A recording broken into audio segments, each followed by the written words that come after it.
Alright, I don't really like having to do stuff like this. And I generally like Fleccas talks. Especially when he goes out and he just talks to people on the street. But you also have to remember that stuff is probably edited, could be edited, might be edited.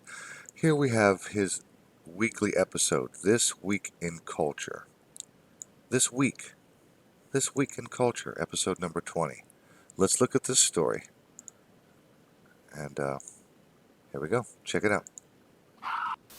This time it was at the police news conference announcing an arrest in the Tampa serial killings. We will be charging 4 counts of first-degree murder. Standing off to the side, apparently translating every word, this woman. We received over 5,000 tips in this case. But it turns out, much of what she was signing was nonsense.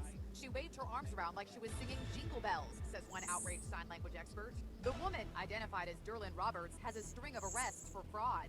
So how did she come to be translating at last week's high-profile police news conference? I just didn't ask enough questions. What are you looking Well, there you go. This Week in Culture, Fleccas runs that story. We will be charging 4 counts of first-degree murder. Standing off to the side. And I was actually so outraged by seeing this.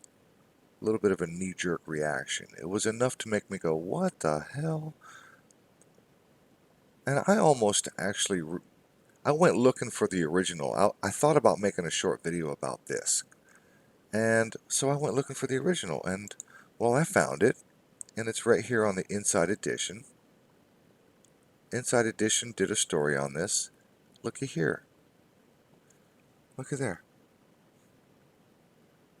December 5th, 2017. Inside Edition did a story. December 5th, 2017. Does that Outraged sign language expert. The woman, identified as Derlin Roberts, has a qualify as this week? string of arrests for fraud. So how did she come to be translating at last week's high-profile police news conference? I just didn't ask enough questions. There you go. That's December 5th, 2017, Inside Edition. And there it is. There it is right there. It was at the police news conference announcing an arrest in the Tampa serial killings. We will be Uh-huh.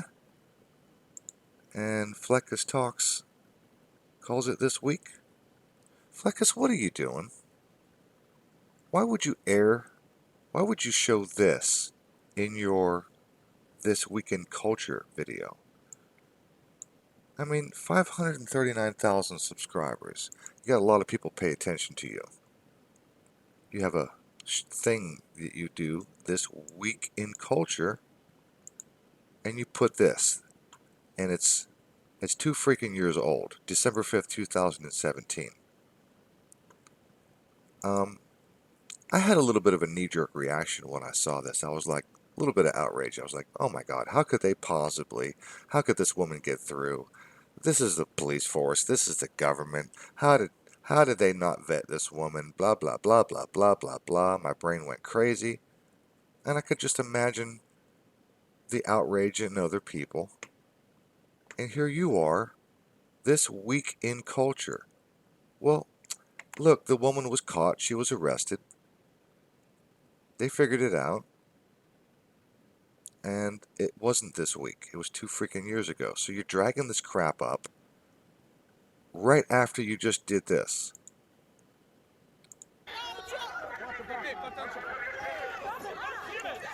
And then you did this. I mean, this whole video is nothing but violence.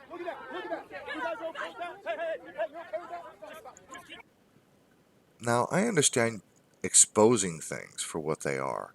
You did this to Allison what's her name? Crap, I can't remember her name. The Biden-Harris team pledges a return to norms. Radical revolution changes the world, bitch! So, you covered all this horrible stuff that's been happening. And, to be honest with you, I don't know when this happened. Did this happen this week? I don't know. Did this happen this week? Or this? Or this? Or this? One thing I do know, this didn't happen this week. That's what I know. That's what I know for sure. So now, Fleccas, you just took a shit in your own punch bowl. There's a turd in the punch bowl, and it's yours. Sorry, man.